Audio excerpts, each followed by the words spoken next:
Good day, everyone. This is Teacher Justina, and welcome back to my channel. For those who are still new, then do not forget to subscribe, like, and share, and do not forget to hit the notification bell for more video updates. And also, please do watch my video from the very beginning all throughout the end because I will be giving examples somewhat from easier to difficult or to challenging one. And then also, please do not forget to leave your comments and you can also suggest topic to be discussed. Okay, so our topic for this video will be about solving a quadratic equation by factoring method. And I'm sure you have already the background of how to factors polynomial from your grade 8 years, no? And then I hope you will be connecting it to this video. Okay, so when we say factoring method, let us start with uh, factoring difference of two squares because there in factoring, we can now get the value or the roots of the quadratic equation. So you are given x squared minus 9 is equal to 0. And then I'm sure you remember the way how to solve quadratic equations uh, by square root method or by extracting the square root. But since our topic or another way is by factoring, so let us start with the difference of two squares. Remember that the difference of two squares will give you two identical terms. So like this, the x squared minus 9 is equal to 0 can be factored out into x plus 3 and x minus 3. Remember that if we will be factoring difference, when we say difference, of course, the sign in between the two terms is minus. And where are the two squares mentioned? So the two squares are the x squared and the 9. They are all perfect square. So when can we say it is a perfect square? For a variable with an exponent, when we say perfect square, see to it that your exponent is exactly divisible by 2. Okay, so for a number, or for a constant, you need to find a number that if you multiply it by itself, you will be getting uh, the given number. Okay, so therefore, x squared minus 9, the factors are x plus 3 and x minus 3. How do we know that x plus 3 and x minus 3 are the factors? Okay, because if we multiply x minus 3 and x plus 3, using the distributive property, that will be x squared, and then that will be positive 3x, and that will be negative 3x, and we are using the FOIL method, and then the negative 3 times positive 3 will gives us a 9. Remember, this is already a 0. So therefore, the remaining is x squared minus 9. And remember, x squared minus 9 is our given.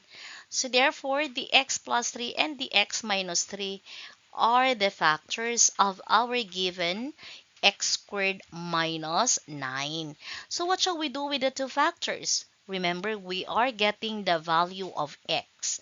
So since we are having the two factors, we are now to equate. It is being mentioned that we have to have x plus 3 times x minus 3 equals 0. That means that the x plus 3 will be equated to 0, in the other, which is x minus 3, will be still equal to 0.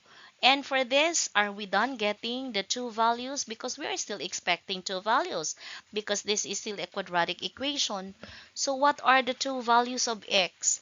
So the first value is coming from this x plus 3. Remember, the positive 3 will be transposed, that will become negative 3, and the x minus 3, the negative 3 will be transposed, and that will become positive 3. And we're done. These are the two roots, the negative 3 and the positive 3. And then how do we know if our values of x are correct? So we can do the checking. So we have to have x squared minus 9. Is it equal to 0? If x is negative 3, let us try check. Negative 3 square minus 9. Remember, negative 3 to the power of 2, we have a positive 9. 9 minus 9 equals 0. As well as, if 3 will be substituted in the x, still we come up with a 0. They are still equal. Next, 5x squared is equal to 125. Remember, we can only factor it out if they are expressed as difference of two squares. But I'm sure you know that 5 is not a perfect square, as well as 125. There's no such number. If you multiply it by itself, it gives you 125 as well as 5. So what shall we do if this is the case? Okay, we need to have a perfect square, both two terms. So how? So the numerical coefficient of x squared is 5. Thus, we'll be using that 5 as our common divisor, both sides. So this time, 5 divided by 5 will gives us a 1 already. And then 125 divided by 5 will have 25. After which, we have to express them into difference of two squares. So we are already transposing the 25 to the left. And this is already difference, because minus, of two squares. The two squares are x squared, because x squared is a perfect square, as well as 25 is also a perfect square. And the factors are x plus 5 and x minus 5. The square root of x squared is x. Okay, the square root of 25 is 5. There should be a plus and a minus. Okay, question, would it be possible to have a plus and a plus? No, because a difference of two squares will be factored out this way. Square root of the first term, square root of the last term, then it should be a plus or minus or plus. For that, okay, so we will be equating them to 0, its factor, and then getting the first factor, we have a negative 5 and a positive 5. So to check, we have 5x squared is equal to 125. Let us just use the negative 5. So 5 times negative 5 square, is it equal to 125? Yes, so 5, the negative 5 to the power of 2 will gives us positive 25. And they are equal. 5 times 25 is equal to 125. And let's proceed to number 3. Okay, this is already expressed in a factored form. When we say factored form, this are the factors already. So therefore, what is your next move? You just simply equate them to 0. So x minus 1 half is equal to 0 and x plus 1 half is equal to 0. And for that, our first value of x, transpose the negative 1 half to pass it to the right and it will become positive. Then x plus 1 half, it will now become negative 1 half. So that's it. So I will be leaving to you the checking. Well, anyway, we need not to check it anymore because it is already in a factored form. Let's proceed to number 4. You try check. There is a numerical coefficient of our x squared, but let us try check. Is 36 a perfect square? Yes, there is. 36 has a square root. It's 6. What about that 121? Is 121 a perfect square? Yes, and then its square root is 11. So therefore, this is already difference of two squares. So if this is already a difference of two squares, then what are its factors? So the square root of 36 is 6x. The square root of 121 is 11.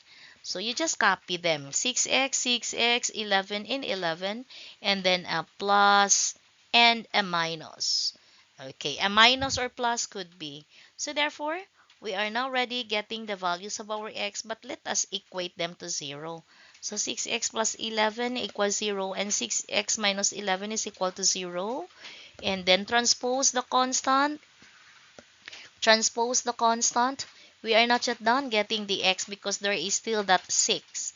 So therefore, getting the x, we just simply divide all by 6. So therefore, we have to divide also 6 there. So the first x is negative 11 over 6. And the second x will be positive 11 over 6. So if you will just check them, any of the two roots using the original equation, then it will come up to the given expression 36x squared minus 1 to 1 equals 0. Okay, so done with the difference of two squares. Let's proceed to the uh, factoring quadratic equation by uh, having a perfect square trinomial. So therefore, I'm sure with my previous video, we know already how to complete a trinomial to be a perfect square. So therefore, assume that all this given are all a perfect square trinomial. So how to get the values of our x? So first thing to do, we need to try check, is this really a perfect square trinomial? If we will be getting the square root of our first term, which is x, let us get the square root of the last term, which is 5. And then, how do we know if this is really a perfect square trinomial? By simply multiplying the x and 5. So it's positive 5x. Multiply it always by 2. So this will become positive 10x. So our middle term is 10x. So therefore, it's already proven that our given is already a perfect square trinomial. So if this is the case, these are the factors. Remember that factoring a perfect square trinomial is simply getting the square root of the first term, getting the square root of the last term. Whatever the sign of our linear term will be the sign to be followed. And it should be the same. Okay, so a perfect square trinomial will be factored out this way. And for that, we have to equate them to 0. And so far, since we have the same factors as well as the sign, so our roots are also exactly the same. We still have two roots. Yes, we have still two equal roots. When we say two equal roots, we have the same numerical as well as sign. So therefore, remember that a perfect square trinomial, its factors are the same and its roots are the same. Okay, so therefore that's it. And then number 2, we have the square root of our first term, which is x. The square root of our last term is 4. And since negative is our middle term, that is to be followed, and we have to duplicate them. So therefore, equating them to 0 both, and thus our values of x are 4. We still have two values because quadratic equation has always two values of x, but this perfect square trinomial, we have two equal roots. And then number 3, okay, so for number 3, we have quadratic term, numerical coefficient other than positive 1, but still this is a perfect square. Let us try get the square root of 4. The square root of 4 is 2. 2x because x squared. Well, the square root of 25 is 5. If we will try check, is this really a perfect square trinomial? Is our given really a perfect square trinomial? 2 times 5 will be 10. So 10x. If you multiply it by 2, we'll have a 20x. Is our middle term 20x? Yes. So therefore, it's already proven that our given 4x squared minus 20x plus 25 is a perfect square trinomial. So therefore, its factors are 2x minus 5 and 2x minus 5 equals 0. Then we have to equate them to 0. That's it. Okay, and then for that, we are not yet done getting the x. It is with a 2. Therefore, we need to divide both sides by 2. And the value of our x of 1 is 5 halves and x of 2 is also 5 halves. Okay, done with the difference of two squares, done with the perfect square trinomial. And then let's proceed to another example. That's it. So x squared plus 14x plus 49 equals 0. The factors are x plus 7 times x plus 7 equals 0, equating them to 0. And that's it. Our roots are negative 7. Well, number 5, This is still a perfect square trinomial. The square root of x squared is x. The square root of 81 is 9. Okay, and minus there, so therefore follow x minus 9 equals 0. And thus our two roots are exactly the same. Still, it's positive 9. What about number 6?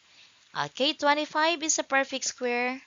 At the same time, 4 is a perfect square. This one, 4. What is the square root of 25? It's a 5. And then the x squared, this one, the x squared is x. The square root of 4 is 2. Thus, 5x times 2 will be 10x. There is a 20 there. So therefore, the factors are 5x minus 2 times 5x minus 2. And then, that's it. We will be equating them to 0. Thus, the value of our x. So there is a 5 beside the x. So therefore, we need to divide 5 by all the term. So our values of x are 2/5. The other one also is 2/5. So let's proceed to the next. We are done with the difference of two squares. We are done with the perfect square trinomial. Now let's proceed to a quadratic or general trinomial. So when we say quadratic, we have to have a general trinomial, still quadratic. And then this time, let us have example number 1. And then I want you to check that number 1, we have all positive signs. So how to factor out general trinomial, general or quadratic trinomial? We have to find the factors of according to our last term, in which that factors will gives us a sum according to our numerical coefficient of our middle term. So what are the possible factors of 30? Would it be 10 times 3? Would it be 15 times 2? Would it be 30 times 1? But I'm sure you will agree that x plus 6 and the x plus 5 are the correct factors. Why? 5 times 6 will gives us positive 30. If we will add the 6 and the positive 5, it will gives us positive 11.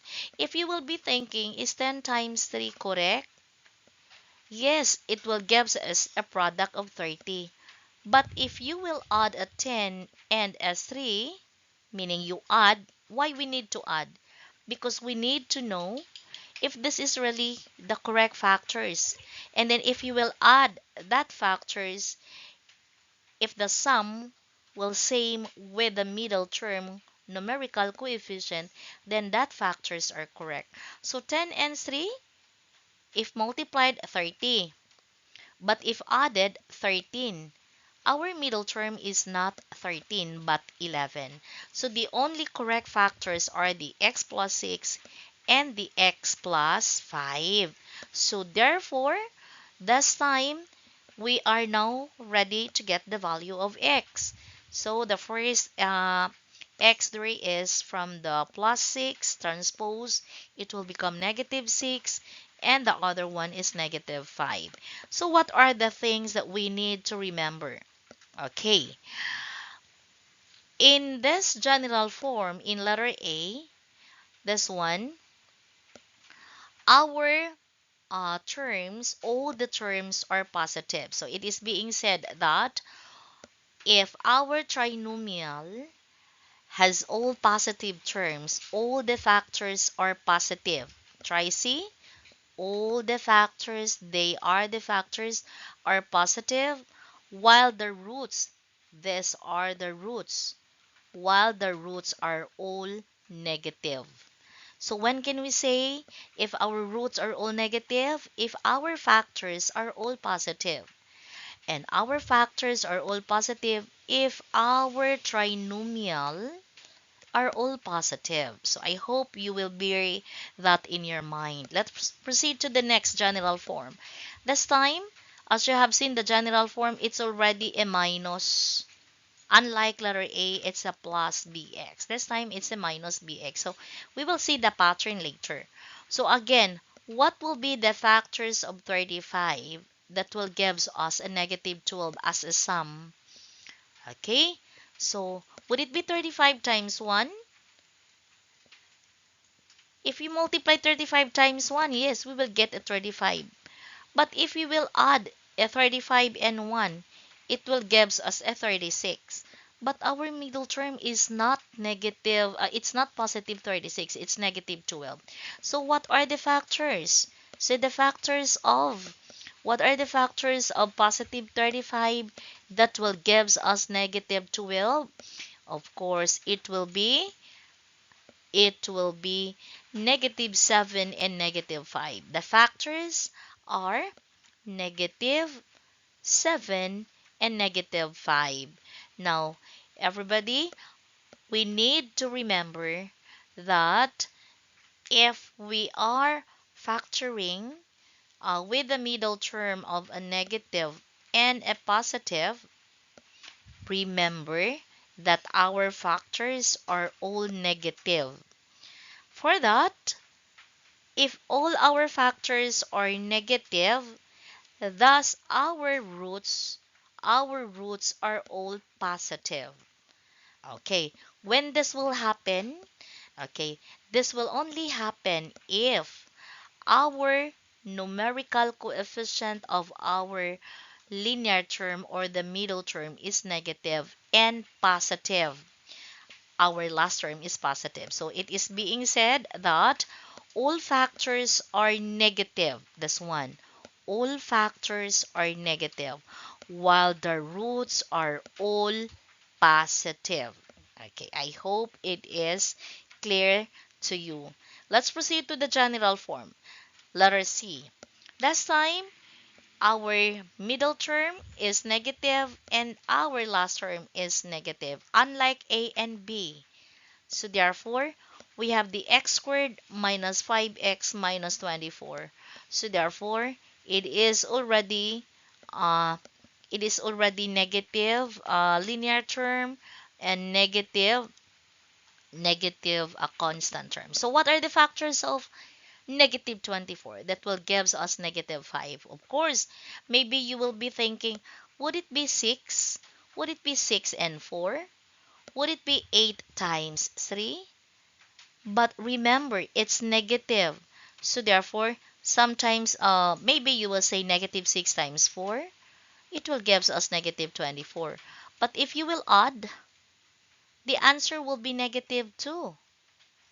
It's not negative 2, it's negative 5x, our given.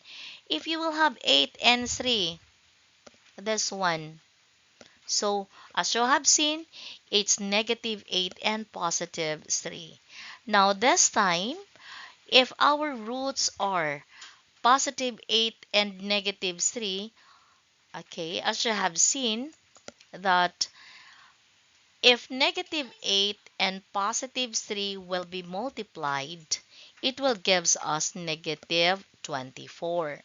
And then if you will add a negative 8 and 3, negative 8 and 3, if you will add them, the result will be negative 5. And negative 5 is our middle term.